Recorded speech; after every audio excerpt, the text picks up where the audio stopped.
Hello everyone, कैसे हैं आप सब। स्वागत है आप सभी का हमारे चैनल द एडेप्टिव साइंस में। डियर स्टूडेंट्स, चैप्टर नंबर 1 चल रहा था, रासायनिक अभिक्रियाएं एवं समीकरण। ठीक है, केमिकल रिएक्शंस एंड इक्वेशंस। ठीक है, तो हम पिछले वीडियो में वर्गीकरण कर चुके थे रासायनिक अभिक्रियाओं का। अच्छे से मैंने आपको क्लासिफिकेशन कराया था और उसमें बताया था कि जितने भी हमारी रिएक्शंस हैं चैप्टर में, वो सब हम वर्गीकरण में समझा चुके हैं आपके लिए। अब हमें एक एक करके उन रासायनिक अभिक्रियाओं की डेफिनेशन देनी है और उनका एग्जाम्पल देना है, जिससे वो क्लियर हो जाए आपके लिए। ठीक है, तो चलते हैं। पहला रिएक्शन है बेटा आपका, रिएक्शन नंबर 1। ठीक है, ये है योगात्मक अभिक्रिया। योगात्मक अभिक्रिया, ठीक है, इसको हम संयोजन अभिक्रिया भी कहते हैं बेटा। योगात्मक अभिक्रिया, एडिशन रिएक्शन कहते हैं इसको इंग्लिश में। ठीक है, तो योगात्मक अभिक्रिया समझाते हैं आपके लिए क्या होती है, डेफिनेशन देते हैं। सबसे पहले आपको क्या है, किसी रिएक्शन का अगर कोई रिएक्शन दूसरे नाम से जानी जा रही है तो आपको पता होना चाहिए कि किसी रिएक्शन को हम कितने प्रकार से बोल सकते हैं, उसका क्या क्या नाम है। तो जैसे ये योगात्मक अभिक्रिया है, इसका दूसरा नाम संयोजन अभिक्रिया है। ठीक है, तो कोई भी अभिक्रिया जितने अधिक नामों से जानी जाती है वो सब हमें पता होना चाहिए। योगात्मक अभिक्रिया की डेफिनेशन बहुत सिंपल है बेटा। योगात्मक अभिक्रिया, जब दो या दो से अधिक पदार्थ मिलकर केवल एक नए पदार्थ का निर्माण करते हैं, इस अभिक्रिया को संयोजन अभिक्रिया या योगात्मक अभिक्रिया या संकुल अभिक्रिया कहते हैं। एक बार फिर से बोलते हैं डेफिनेशन को। जब दो या दो से अधिक पदार्थ, जिन्हें आप अभिकर्मक भी कह सकते हैं, अभिक्रिया में भाग लेने वाले पदार्थों को अभिकर्मक तथा अभिक्रिया के उपरांत बनने वाले पदार्थों को उत्पाद कहते हैं, अर्थात प्रोडक्ट भी कहते हैं हम। ठीक है, तो सुनो ध्यान से जरा क्या बोल रहा हूं मैं डेफिनेशन। जब दो या दो से अधिक अभिकारक आपस में मिलकर केवल एक उत्पाद का निर्माण करते हैं, इस अभिक्रिया को योगात्मक अभिक्रिया या संकुल अभिक्रिया या फिर संयोजन अभिक्रिया भी कहते हैं। तो मैं डेफिनेशन लिखता हूं।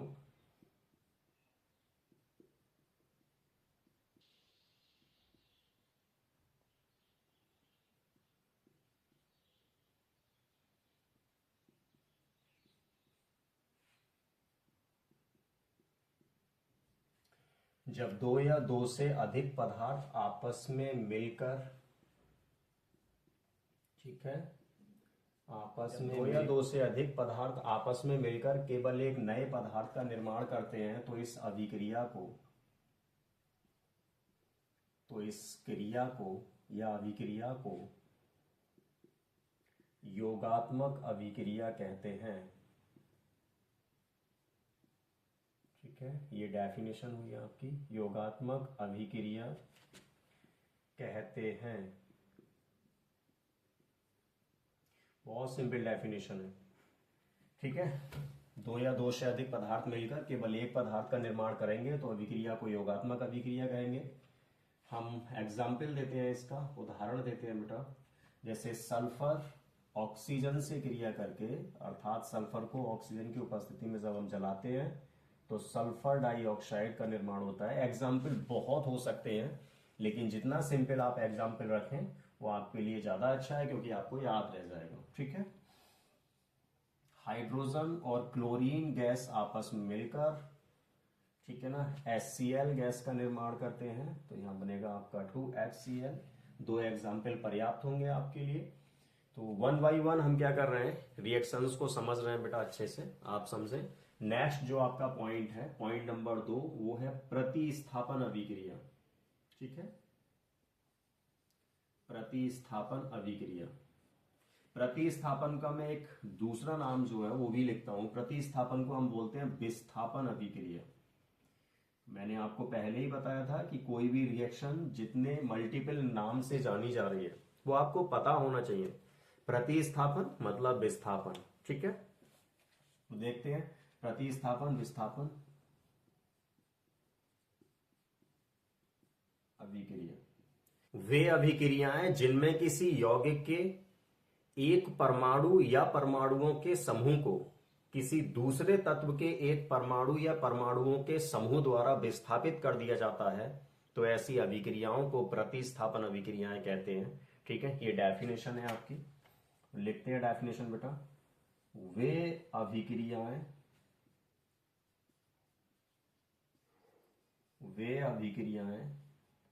जिनमें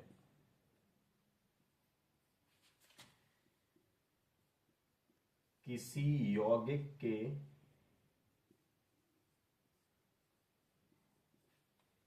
एक अणु में उपस्थित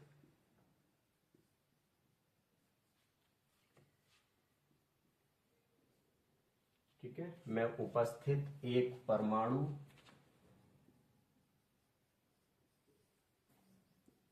या परमाणु के समूह को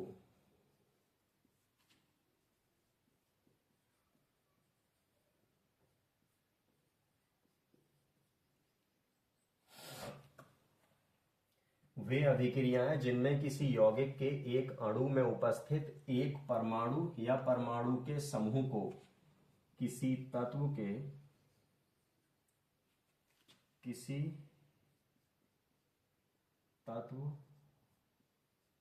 या यौगिक के एक परमाणु या परमाणु के समूह परमाणुओं के समूह द्वारा विस्थापित किया जाता है, अर्थात हटाया जाता है। ठीक है, विस्थापित किया जाता है, किया जाता है, कॉमा प्रतिस्थापन अभिक्रियाएं कहलाती हैं। प्रतिस्थापन अभिक्रियाएं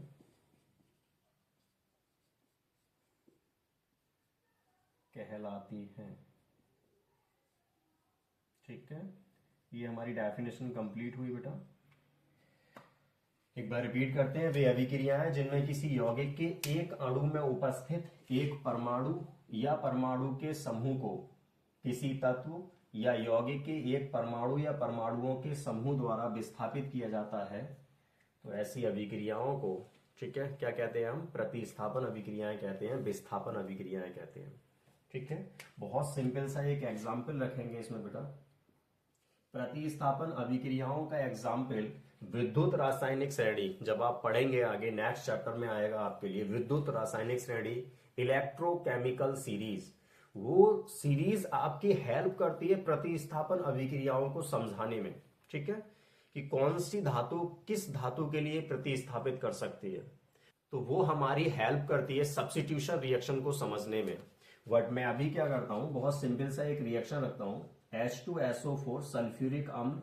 ठीक है, इसका रिएक्शन मैं जिंक के साथ करा रहा हूं। ठीक है, तो क्या हो जाएगा बेटा, जिंक हाइड्रोजन को विस्थापित कर सकता है क्योंकि इलेक्ट्रोकेमिकल सीरीज में जिंक हाइड्रोजन के ऊपर स्थित है। तो जिंक हाइड्रोजन को विस्थापित करके ZnSO4 जिंक सल्फेट बनाएगा और यहां से हाइड्रोजन गैस क्या हो जाएगी, विस्थापित हो जाएगी बेटा। ये प्रतिस्थापन या विस्थापन का आपका एक एग्जाम्पल था।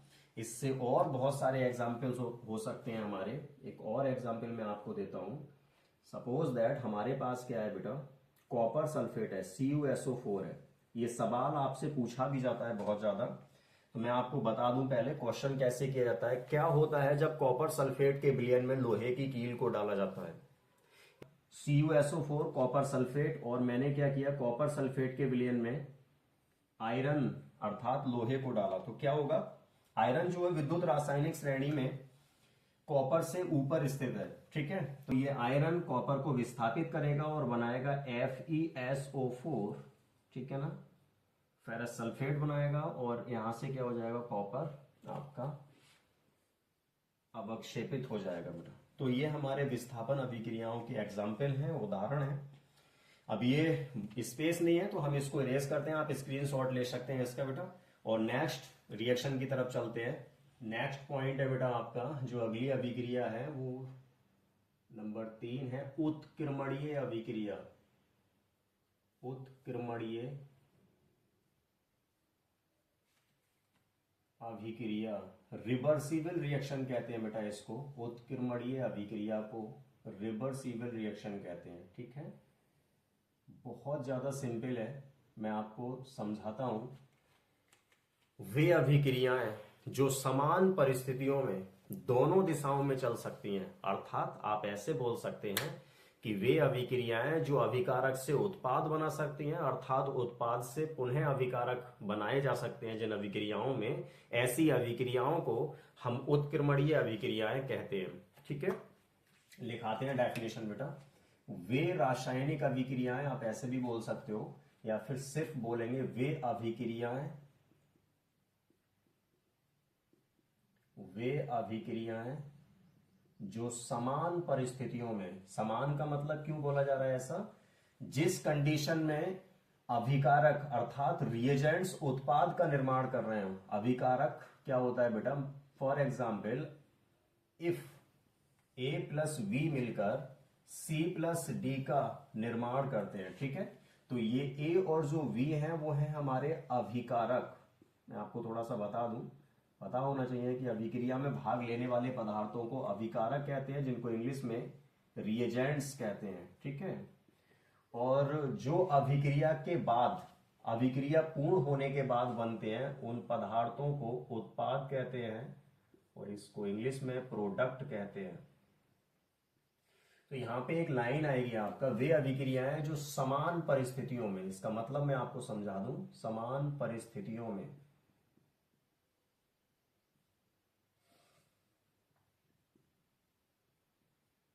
ठीक है, इक्वल सर्कमस्टांसेस, समान परिस्थितियों में। इसका मतलब यह है कि यदि कोई अभिक्रिया अभिकारक से उत्पाद बना रही है, तो उसी कंडीशन में, अर्थात उसी टेम्परेचर, उसी प्रेशर पर वो उत्पाद से अभिकारक का भी निर्माण कर सके, ऐसी अभिक्रिया को उत्क्रमणीय अभिक्रिया कहते हैं। इसलिए शब्द लगाया समान परिस्थितियां। ठीक है ना, इक्वल सर्कमस्टांसेस। तो ये आपको अच्छे से समझ में आ गया होगा। इसको इरेज करता हूं मैं और डेफिनेशन को कंप्लीट। अभिक्रियाएं जो समान परिस्थितियों में दोनों दिशाओं में चल सकती हैं, दोनों दिशाओं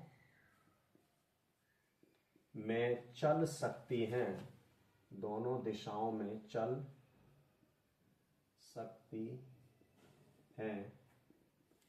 ठीक है, ये कंप्लीट हुई। वे अभिक्रियाएं जो समान परिस्थितियों में दोनों दिशाओं में चल सकती हैं उत्क्रमणीय अभिक्रियाएं कहलाती हैं। उत्क्रमणीय अभिक्रियाएं कहलाती हैं। मैं डेफिनेशन बहुत ही सिंपल दे रहा हूं आपके लिए बेटा, बहुत ही सिंपल शब्दों में। ठीक है, इसका एग्जाम्पल लेते हैं हम। पहले मैं इसको ही बता दूं, एक आपके लिए क्या करना होगा, इन अभिक्रियाओं को, एक हमारे पास क्या है, एक सिंबल है जिनसे हम इसको शो करते हैं। ठीक है, इन अभिक्रियाओं को, एक रिवर्सिबल का चिन्ह होता है बेटा, इससे व्यक्त करते हैं। ठीक है, इन अभिक्रियाओं को इस प्रदर्शित करते हैं।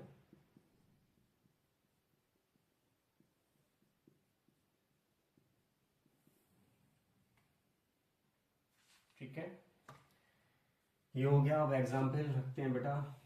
एग्जाम्पल है आपका PCl5 फॉस्फोरस पेंटाक्लोराइड। ठीक है, टूट जाता है PCl3 फॉस्फोरस ट्राइक्लोराइड और क्लोरीन में, समान परिस्थिति में। ठीक है, तो ये हमारे पास उत्क्रमणीय अभिक्रिया का एक एग्जाम्पल है। अर्थात इन अभिक्रियाओं में अभिकारक से उत्पाद तथा उत्पाद से अभिकारक आसानी से बनाए जा सकते हैं, आसानी से कन्वर्ट किए जा सकते हैं। ठीक है, ये कंप्लीट होता है बेटा। और भी एग्जाम्पल हो सकते हैं इसके, हाइड्रोजन प्लस आयोडीन मिलकर बनाते हैं हाइड्रोजन आयोडाइड अर्थात HI, और ये भी एक इसका एग्जाम्पल है बेटा। ठीक है, तो ये कंप्लीट हुआ। और इसका अपोजिट अगला जो नंबर है आपका वो आएगा, नेक्स्ट जो नंबर है बेटा रिएक्शन का, वो है आपका अनुत्क्रमणीय अभिक्रिया। नाम से कंफर्म होता है कि पहले वाले का क्या होगा, ये अपोजिट होगा, ठीक है। अनुत्क्रमणीय अभिक्रिया, अनुत्क्रमणीय अभिक्रिया, इरिवर्सिबल रिएक्शन कहते हैं बेटा इसको, ठीक है, अनुत्क्रमणीय अभिक्रिया। अब आपको पता है कि पहले वाले का क्या है, अपोजिट है, तो हमको क्या बोलना है, वे अभिक्रियाएं जो केवल एक ही दिशा में संपन्न होती हैं, अर्थात यदि एक बार अभिकारक से प्रोडक्ट बन गया तो फिर किसी भी कंडीशन में उनको मिलाने पर या कुछ भी करने पर उस प्रोडक्ट से कभी भी रिएजेंट्स को अर्थात अभिकारक को प्राप्त करना क्या होता है, असंभव होता है। डेफिनेशन लिखते हैं बेटा सिंपल शब्दों में, वे अभिक्रियाएं,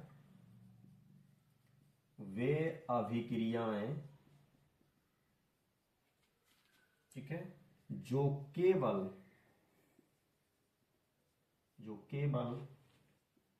एक ही दिशा में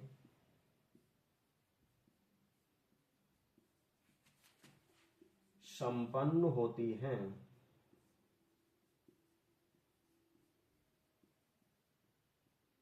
ठीक है, वे अभिक्रियाएं जो केवल एक ही दिशा में संपन्न होती हैं अर्थात एक ही डायरेक्शन में चलती हैं, अनुत्क्रमणीय अभिक्रियाएं कहलाती हैं।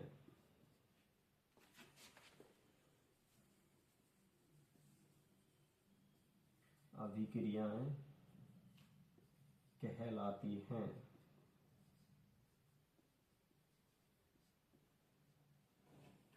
ये डेफिनेशन कंप्लीट हुई बेटा। इसका एग्जाम्पल आपके लिए देते हैं। अब आपको पता होना चाहिए, मैं समझा चुका हूं कि ये अभिक्रिया जो अभिकारक है, अभिकारक से उत्पाद यदि एक बार बन गया तो फिर किसी भी सिचुएशन में और किसी भी कंडीशन में आप उत्पाद से अभिकारक को प्राप्त नहीं कर पाएंगे, अर्थात ये अभिक्रियाएं केवल एक ही डायरेक्शन में जाती हैं।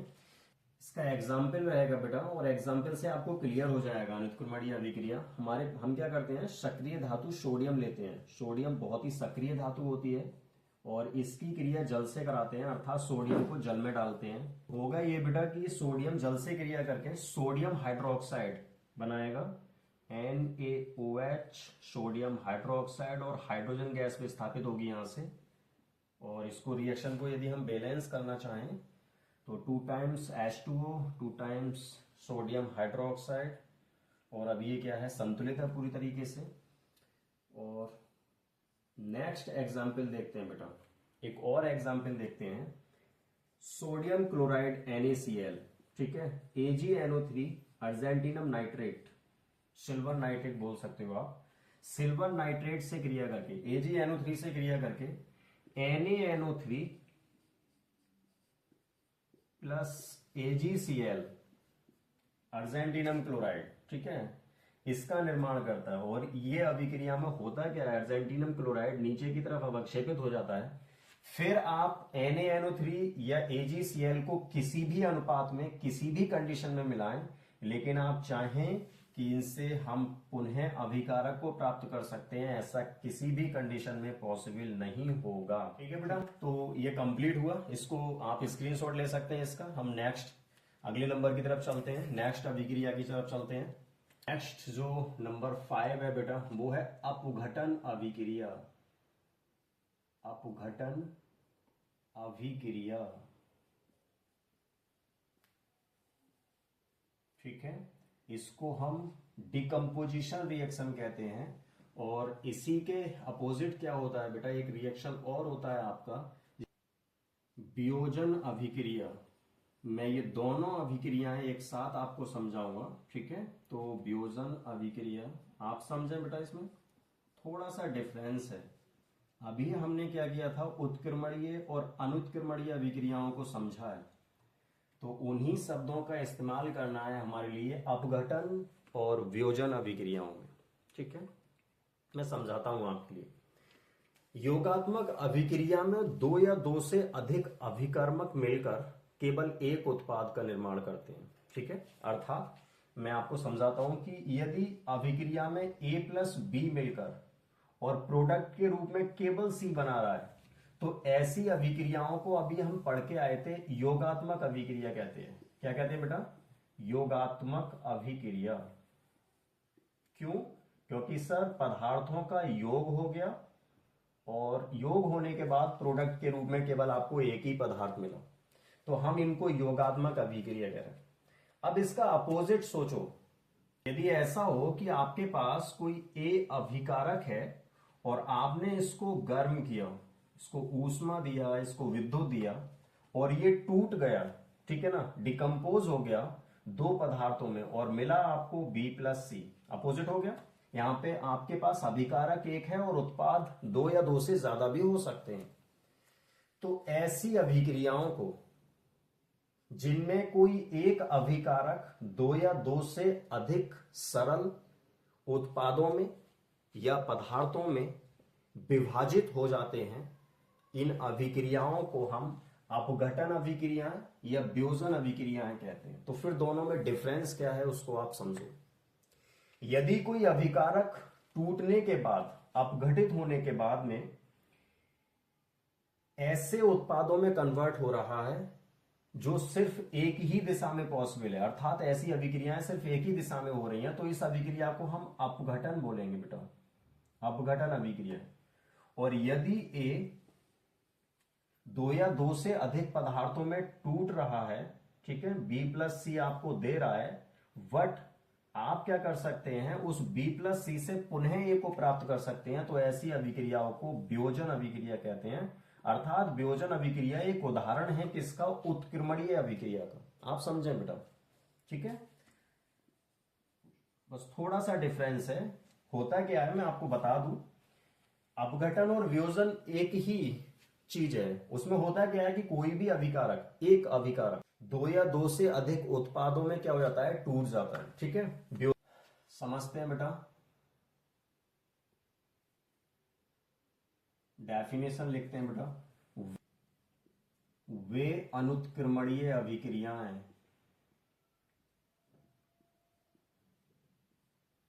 वे अनुत्क्रमणीय अभिक्रियाएं जिसमें, ठीक है, वे अनुत्क्रमणीय अभिक्रियाएं जिसमें कोई यौगिक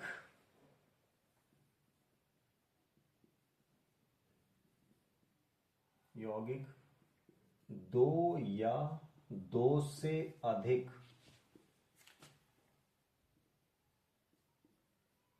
ठीक है, दो या दो से अधिक सरल यौगिकों में या पदार्थों में, कुछ भी बोल सकते हैं आप,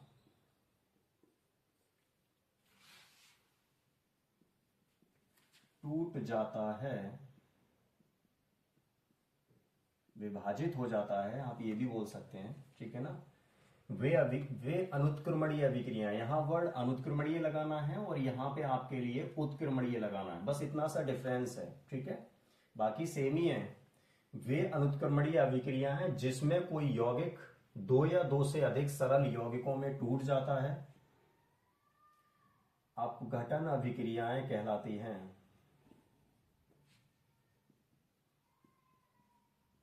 अभिक्रियाएं कहलाती हैं।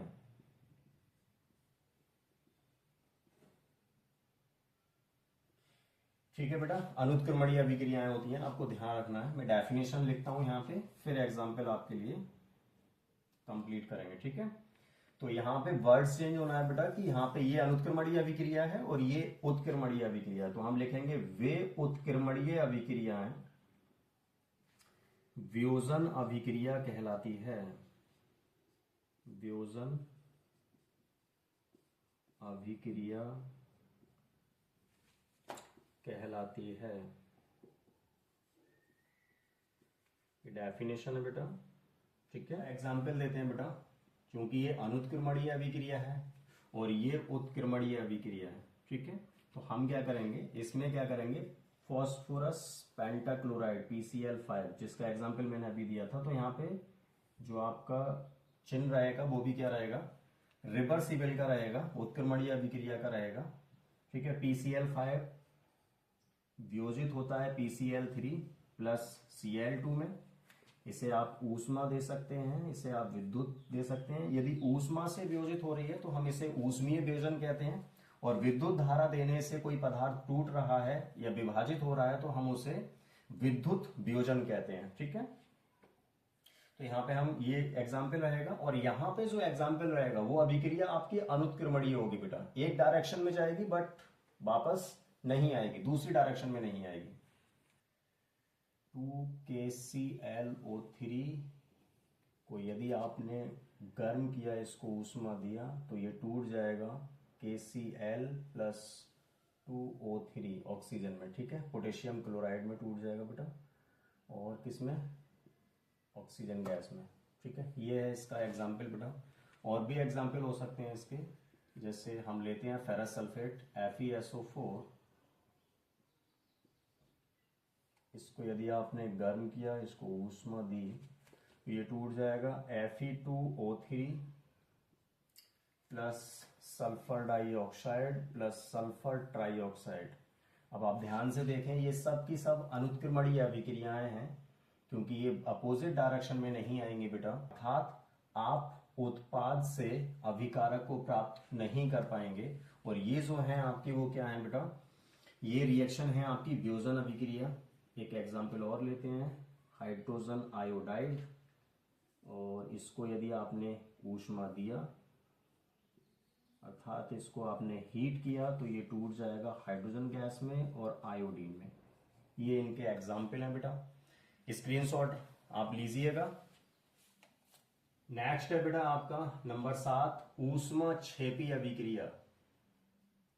ऊष्मा क्षेपी अभिक्रिया एक्सोथर्मिक रिएक्शन कहते हैं इसके लिए। ठीक है, समझते हैं बेटा, डेफिनेशन देते हैं आपके लिए। और इसी के अपोजिट एक रिएक्शन और होती है, ऊष्मा शोषी अभिक्रिया।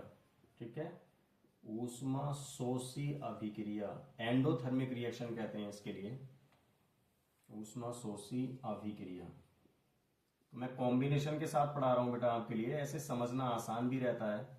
इसके अगर आपको अंतर लिखने के लिए आए तो आप तब भी आप आसानी से लिख पाएंगे। ठीक है, तो ऊष्मा क्षेपी अभिक्रिया और ऊष्मा शोषी अभिक्रिया, पहले बहुत सिंपल शब्दों में समझते हैं। वे अभिक्रियाएं जिनके होने में ऊष्मा निर्मुक्त होती है, अर्थात उत्पन्न होती है, ऊष्मा क्षेपी अभिक्रियाएं कहलाती हैं। वे अभिक्रियाएं जिनके होने में ऊष्मा अवशोषित होती है। ठीक है ना, ये अभिक्रियाएं तभी होंगी जब आप इनके लिए गर्म करेंगे, अर्थात इनको ऊष्मा देंगे, तो ऊष्मा अवशोषित होती है, तो ऊष्मा शोषी अभिक्रिया। और यदि होने में रिएक्शन ऊष्मा उत्पन्न होती है तो ऊष्मा क्षेपी अभिक्रिया। ऊष्मा क्षेपी अभिक्रियाएं जिस पात्र में कराई जाती हैं, उस पात्र के ताप में वृद्धि हो जाती है, अर्थात उसका टेम्परेचर इंक्रीज हो जाता है ऊष्मा क्षेपी अभिक्रियाओं में। ऊष्मा शोषी अभिक्रियाओं में क्या होता है बेटा, जिस पात्र में आप ये रिएक्शन कराते हैं, या तो वो पात्र आपका ठंडा हो जाता है, या फिर आपको उसको क्या करना होता है, ऊष्मा देनी होती है, तभी ये रिएक्शन क्या होती है, संभव होती है, पॉसिबल होती है। डेफिनेशन लिखते हैं बेटा, वे अभिक्रियाएं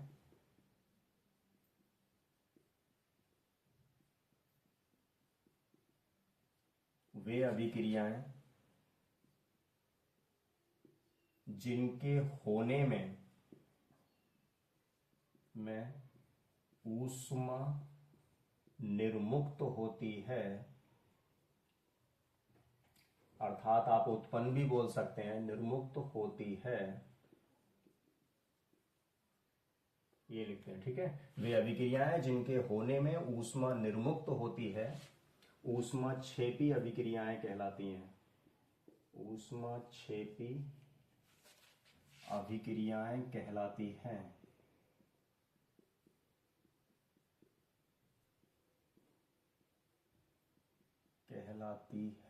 बहुत सिंपल डेफिनेशन है, बहुत छोटी। ठीक है, वे अभिक्रियाएं जिनके होने में ऊष्मा निर्मुक्त होती है, ऊष्मा क्षेपी अभिक्रियाएं कहलाती हैं। सेम डेफिनेशन बट अपोजिट करके लिखेंगे आप। वे अभिक्रियाएं जिनके होने में ऊष्मा अवशोषित होती है, ऊष्मा शोषी अभिक्रियाएं कहलाती हैं। उदाहरण में एक साथ दूंगा दोनों के। ठीक है,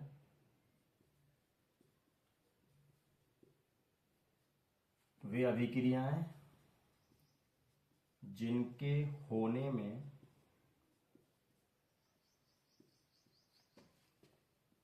ऊष्मा अवशोषित होती है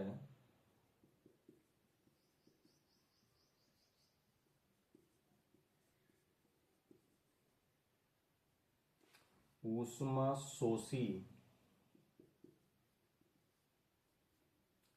अभिक्रियाएं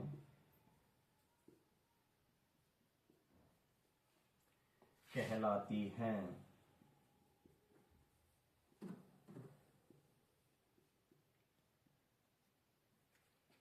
ठीक है, वे अभिक्रियाएं जिनके होने में ऊष्मा अवशोषित होती है ऊष्मा शोषी अभिक्रियाएं कहलाती हैं। एग्जाम्पल की बात करते हैं बेटा, एग्जाम्पल समझते हैं। ऊष्मा क्षेपी अर्थात ऊष्मा उत्पन्न होना। तो हम मेथेन को लेते हैं और मेथेन का रिएक्शन ऑक्सीजन की उपस्थिति में कराते हैं। इस अभिक्रिया को दहन अभिक्रिया भी कहते हैं। तो मेथेन ऑक्सीजन से क्रिया करके क्या करेगा बेटा, कार्बन डाइऑक्साइड बनाएगा प्लस जल H2O प्लस ऊष्मा अर्थात ऊर्जा भी लिख सकते हैं। ऊष्मा जो है ऊर्जा के रूप में उत्पन्न होगी। रिएक्शन को बैलेंस करने के लिए क्या करेंगे आप, 2 टाइम्स ऑक्सीजन, ठीक है, और 2 टाइम्स H2O। ध्यान से देखें कि रिएक्शन बैलेंस है या नहीं। बैलेंस करने के लिए हमें क्या करना होता है, किसी एक तत्व के परमाणुओं को हम रिएक्शन के दोनों ओर देखते हैं कि वो इक्वल है या नहीं है। जैसे कार्बन 1 टाइम्स, तो 1 टाइम्स ऑक्सीजन को देखें आप, तो यहाँ पे कितना है, कितने एटम्स हैं ऑक्सीजन के, 4 एटम्स इधर हैं, 2 एटम्स ये हैं, 2 एटम्स यहाँ पर हुए, 4 हो गए बराबर। हाइड्रोजन 4 टाइम्स है, तो यहाँ पे हाइड्रोजन 2 दूनी 4, 4 टाइम्स हो गया यहाँ पे भी। ठीक है, तो ये एक उदाहरण था उसका ऊष्मा क्षेपी अभिक्रिया का। नेक्स्ट बात करते हैं बेटा, एक और एग्जाम्पल लेते हैं। ग्लूकोज C6H12O6 ऑक्सीजन के साथ यदि रिएक्ट करता है तो क्या करता है, ये कार्बन डाइऑक्साइड प्लस जल प्लस आपके लिए देता है ऊर्जा। ठीक है, तो इसको बैलेंस करेंगे बेटा, तो क्या करेंगे आप, 6 टाइम्स आपके लिए क्या करना होगा, CO2, क्योंकि कार्बन यहाँ पे 6 है तो 6 टाइम्स CO2 करेंगे आप, 6 टाइम्स H2O करेंगे, और क्या करेंगे बेटा आपके लिए ऑक्सीजन को देखें आप, कितना हो जाएगा, 6 दूनी 12, 6 18, 6 टाइम्स है तो आप यहाँ पे 6 दूनी 12, 6 18। यदि ऑक्सीजन और हाइड्रोजन बैलेंस है किसी रिएक्शन में तो रिएक्शन पूरी तरीके से संतुलित होती है। ये रिएक्शन आपकी क्या हो गई है, बैलेंस हो गई है। तो ये जो उदाहरण मैंने यहाँ पे लिखे हैं बेटा, ठीक है, वो ऊष्मा क्षेपी अभिक्रिया के हैं। इस रिएक्शन से संबंधित एक क्वेश्चन भी आपसे किया जाता है पेपर में, और वो प्रश्न कुछ इस तरीके से पूछा जाता है कि सिद्ध कीजिए कि श्वसन एक ऊष्मा क्षेपी अभिक्रिया है। जो हम श्वसन करते हैं ये श्वसन का ही उदाहरण है यहाँ पे, ठीक है ना। श्वसन की डेफिनेशन आपके लिए बताएंगे आगे चल के चैप्टर में इसमें। तो वहां पे सवाल होता है कि श्वसन एक ऊष्मा क्षेपी अभिक्रिया है, ये आप कैसे सिद्ध करेंगे। तो ये रिएक्शन सिद्ध करती है कि श्वसन जो है वो ऊष्मा क्षेपी अभिक्रिया है। श्वसन में होता है क्या है कि कोशिका में जो ग्लूकोज होता है वो ऑक्सीजन की उपस्थिति में अपघटित होता है अर्थात टूटता है, ठीक है ना। उसका दहन होता है जिससे कार्बन डाइऑक्साइड, जल और ऊर्जा का निर्माण होता है, जो ऊर्जा आपकी बॉडी के लिए दी जाती है। तो ये ऊष्मा क्षेपी का एक उदाहरण हो गया। अब हम ऊष्मा शोषी की बात करते हैं बेटा। ऊष्मा शोषी का एक उदाहरण आपके लिए देते हैं। N2 nitrogen gas plus oxygen O2 gas, और आपके लिए क्या करना होता है बेटा, आपके लिए यहाँ पे 42 किलो कैलोरी, 42 किलो कैलोरी आपको ऊष्मा देनी होगी, ठीक है। अर्थात इसको हीट करना होगा, तब ये नाइट्रोजन ऑक्सीजन से क्रिया करके नाइट्रिक ऑक्साइड का निर्माण करता है। तो ये जो रिएक्शन है वो ऊष्मा शोषी का उदाहरण है, अर्थात आप इनको हीट करेंगे तब जाके रिएक्शन हल होगा, ठीक है। तो ये ऊष्मा शोषी का उदाहरण है। और मैं आपके लिए समझाता हूं, कार्बन प्लस H2O, ठीक है, और यहां पे कुछ हमें लगभग 131 किलो जूल ऊर्जा या ऊष्मा आपके लिए क्या करनी होगी, प्रोवाइड करानी होगी, ठीक है। तो ये कन्वर्ट हो जाएगा बेटा कार्बन मोनोऑक्साइड में प्लस H2 हाइड्रोजन गैस में। तो ये हमारे जो है वो ऊष्मा शोषी के उदाहरण है बेटा, ठीक है। आप स्क्रीनशॉट ले सकते हैं और हम इसको इरेज करके नेक्स्ट पॉइंट की ओर चलेंगे। ठीक है, मैं एक बार बता दूं बेटा आपके लिए, पार्ट नंबर इस चैप्टर का पार्ट 1 आपकी इस वीडियो के डिस्क्रिप्शन में दिया गया है उसका लिंक, तो वहां से आप पहले पार्ट 1 समझें। वहां पे मैंने अच्छे से इस पूरे चैप्टर में जितने भी टाइप्स की रिएक्शंस हैं उनका क्लासिफिकेशन कराया है, वो बहुत अच्छे से मैंने आपको समझाया है। फिर यहाँ इस पार्ट 2 में क्या कर रहे हैं, 1 बाई 1 करके हम उनके लिए एग्जाम्पल के साथ हल कर रहे हैं। तो मिलते हैं आपसे अगली वीडियो में, तब तक के लिए अपना ख्याल रखें, सुरक्षित रहें। जय हिंद, जय भारत।